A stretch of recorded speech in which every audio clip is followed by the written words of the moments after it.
Alright, I have tried and failed to make this video several times now, so I'm going to do something a little bit different. I've got most of the tier list pre-made, and there are only a few weapons that I actually have anything to say about at all. Previously, these recordings were like 45 minutes long, and this is like several attempts in, so this offers less opportunity for things to go awry, and also there's almost nothing to say about most of these weapons.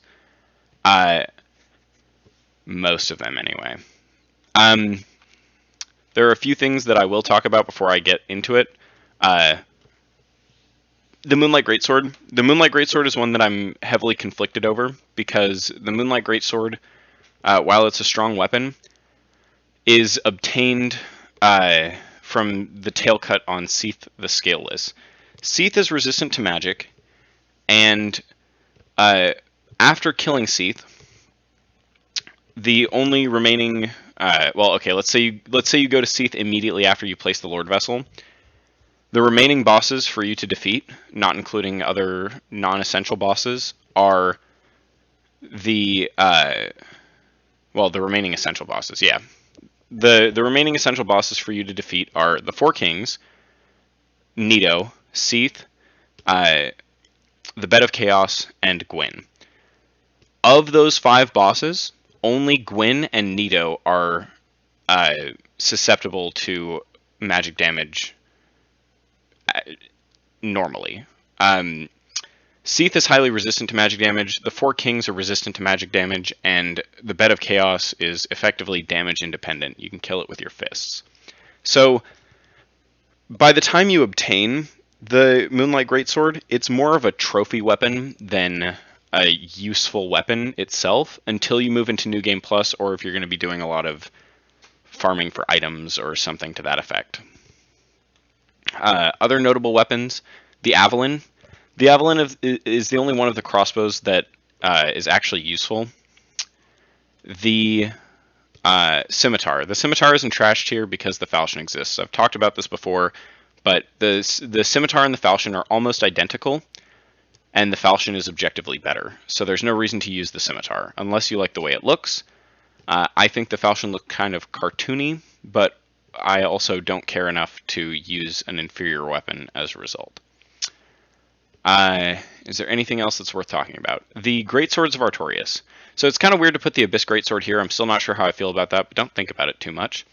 The Greatswords of Artorias have the most diverse stat scaling of any weapons, and because of the way they scale with different stats at higher level, they are the strongest weapons in terms of base attack rating.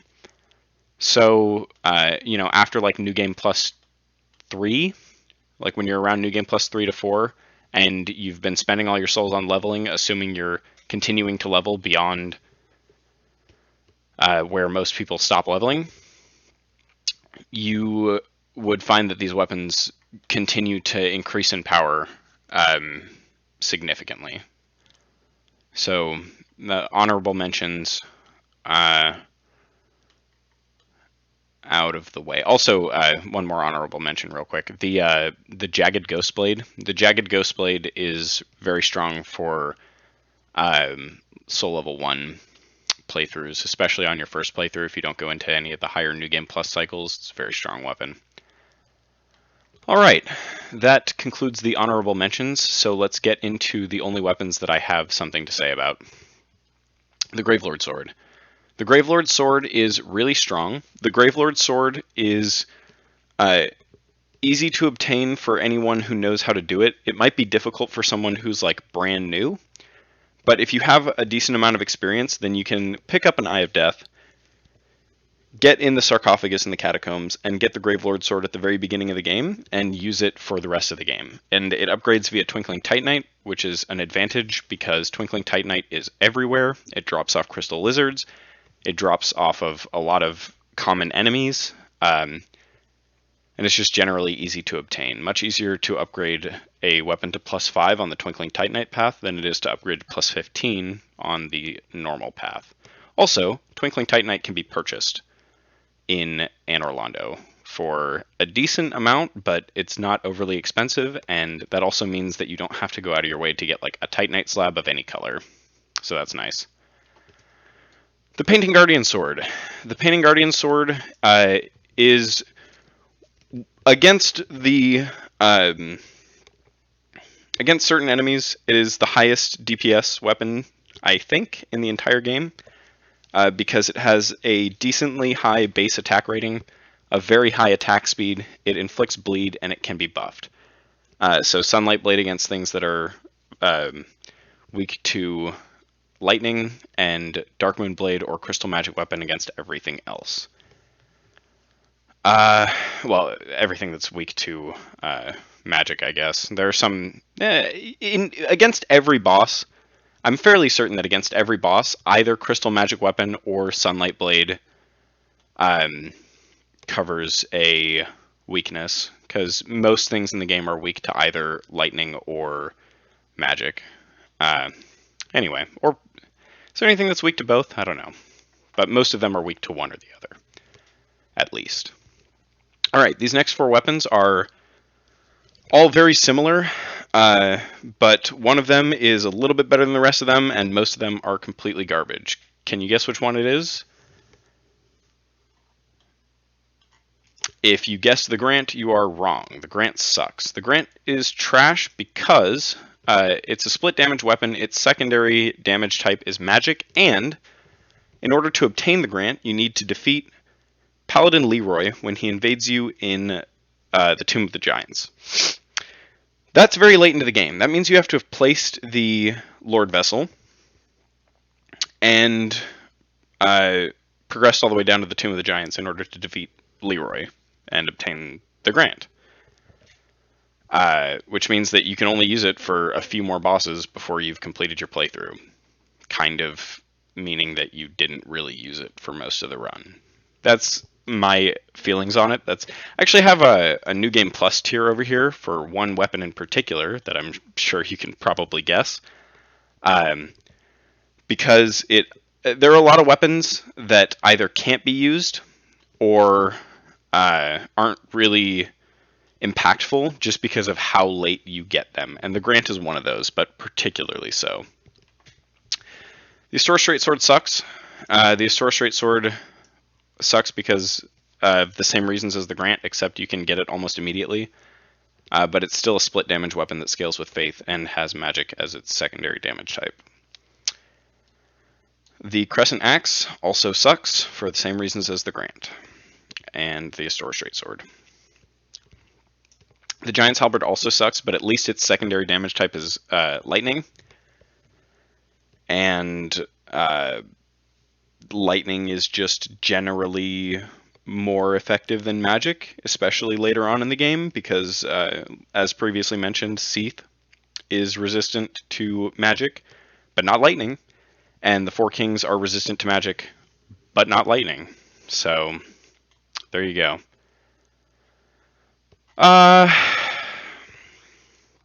Okay, these next 4 weapons are also in a category. These are the Black Knight weapons. The one downside of the Black Knight weapons is that you might not get them. The Black Knight Great Axe in particular is kind of out of the way to obtain. You need to go down to the catacombs or return to the asylum, and if you don't get it from either of those, then you aren't going to be using it until you get to the kiln. Unless there's another one somewhere, but I don't know where it is. And basically, if you want to use them for the majority of your run, then you have to get lucky. And if you don't get them, then you have to reset, and that kind of sucks. But they can absolutely carry your run if they drop. New players, myself included actually, when I first started playing, get carried by Black Knight weapons pretty regularly. This is notable for being probably one of the worst weapons in the entire game, as well as being like very difficult to obtain. This is the normal Ghost Blade.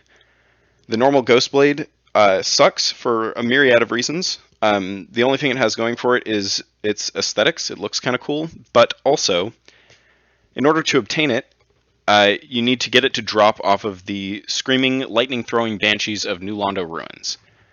In order to hit the ghosts, you need to be either cursed under the effects of transient curse or have a cursed weapon. It drops at a very low rate, and there are only 2 or 3 banshees, and all of them are surrounded by many ghosts. So obtaining that weapon is just ugh. And the reward for obtaining it is not sufficient. New Game Plus tier. This one's pretty obvious. The Great Lord Greatsword simply cannot be obtained by the player unless you're cheating or glitching in some way prior to your visit to Anor Londo on your second playthrough. You need to have the Soul of Gwyn in your inventory, and you need to have a +10 straight sword or great sword. Otherwise, you just can't obtain this weapon, which means you can't use it. The earliest you can use this is Anor Londo of your second playthrough on the same character, meaning that for a new game, it's completely useless. Kind of in a tier of its own. Also, it can't be buffed, so it's not very good anyway. Okay. Moonlight Butterfly Horn. Doesn't really belong in the carry tier, but I'm going to put it there. And the reason... No, I'm not. I'm going to move it over here. So the reason the Moonlight Butterfly Horn is really useful is that it's one of the 2 weapons that can be upgraded from using a boss soul from the Lightning Spear in Sen's Fortress. You take the Lightning Spear from Sen's Fortress, you go to the Giant Blacksmith, you downgrade it into a Spear +10, and you fuse it with a boss soul into the Moonlight Butterfly Horn. It's probably one of the better weapons for an intelligence build. You'll be using your spells most of the time anyway, but if you need a weapon, and you will sometimes, the Moonlight Butterfly Horn is a great option for that. Okay. I'm going to skip over this one because I want to talk about this one last. The Sunlight Straight Sword, while it's a very strong straight sword, is not recommended for newer players because in order to get it, you need to kill Solaire. Solaire is a useful summon for the Gargoyles boss fight, and you might actually find his sign for the Gargoyles boss fight even if you don't know too much about Dark Souls to begin with. He's a useful summon for Ornstein and Smough, the Centipede Demon, I guess. I'm not sure how useful he is for the Centipede Demon. I've never summoned him. And also you can summon him to fight Gwyn. If you kill him to get the sword, you can no longer summon him for any of those boss fights. For the later 2 boss fights, it's fairly likely that a new player wouldn't even see his summon sign. But specifically for the Gargoyles, most players, I think, will see his sign if they go up there and they're human ever. And for the Ornstein and Smough boss fight, he's not too far out of the way. It's entirely possible to find his summon sign and summon him for that boss without, Googling or anything like that. It's probably unlikely, but it can be done. All right, I'm going to talk about this one last. Let's start with the Dark Sword. The Dark Sword, I'm really tempted to put it into trash tier, but it's not actually trash. It's just a normal weapon. The only thing that sucks about it is that in order to obtain it, you need to defeat the 4 kings, talk to Koth, and give him 30 humanity. That's a lot of humanity. Even if you go to the 4 kings ASAP, and you obtain a Dark Hand and you drain humanity from all the NPCs that you've encountered so far, you still won't have enough humanity. You need to go out of your way to get a sufficient amount of humanity to actually obtain this sword, and for that reason, it's just not... I mean, it's technically usable, it's just not recommended. This weapon is also one that I want to talk about near the last. The Demon Spear is dropped off of the Batwing Demons of Anor Londo. They're very far from bonfires, and it's fairly uncommon I think I've only seen 1 or 2 of them drop off of a Batwing Demon ever, although I don't kill Batwing Demons very frequently, so what do I know? But as far as PvE is concerned, it's not very strong. It deals lightning as its secondary damage, so that is actually a benefit to a certain extent, but its overall damage output is very low, so I wouldn't particularly recommend using it. It is extremely long though, but that's more of a benefit in PvE than it is, or in PvP than it is in PvE. Also, it upgrades, if I remember correctly, via Demon Titanite. So you're spending Demon Titanite and a lot of souls to get not very much damage increase on the weapon, and you have to do that like 5 times. So it's pretty expensive. There are better things to use your Demon Titanite for, and your souls. Anyway, the Barbed Straight Sword is notable for being guaranteed, but not really. I don't like it. I don't think it's very strong. It inflicts bleed, but there are better weapons that inflict bleed, and if you don't care about the bleed, then there are better straight swords. You're guaranteed to get it off of your 3rd encounter with Kirk, which, if you're progressing through the game normally, then you'll encounter Kirk for the 3rd time in Lost Izalith. There's a chance you get it off of one of his previous encounters, one of which is in the depths and one of which is in the Demon Ruins. But if you know what you're doing, then you don't really want or need to go into the depths that far. You definitely can, but you don't need to. There's not really much of a reason to, unless, I guess, for some reason you wanted this weapon. And otherwise, you have to encounter him in the Demon Ruins. And I'm not sure if you have to have placed the Lord Vessel in order for him to invade you at the Demon Ruins, but you definitely have to have placed the Lord Vessel for him to invade you in Izalith. Which means if you don't want to go to the depths, then you have to get him to drop it in the Demon Ruins, and that's only one opportunity. So, another weapon that you might just not see. These weapons are notable for being complete garbage. Part of the reason that the Crystal Greatsword and Crystal Straight Sword are so bad is that you can't obtain them until you have placed the Lord Vessel. And by the time you've placed the Lord Vessel, you've defeated Ornstein and Smo.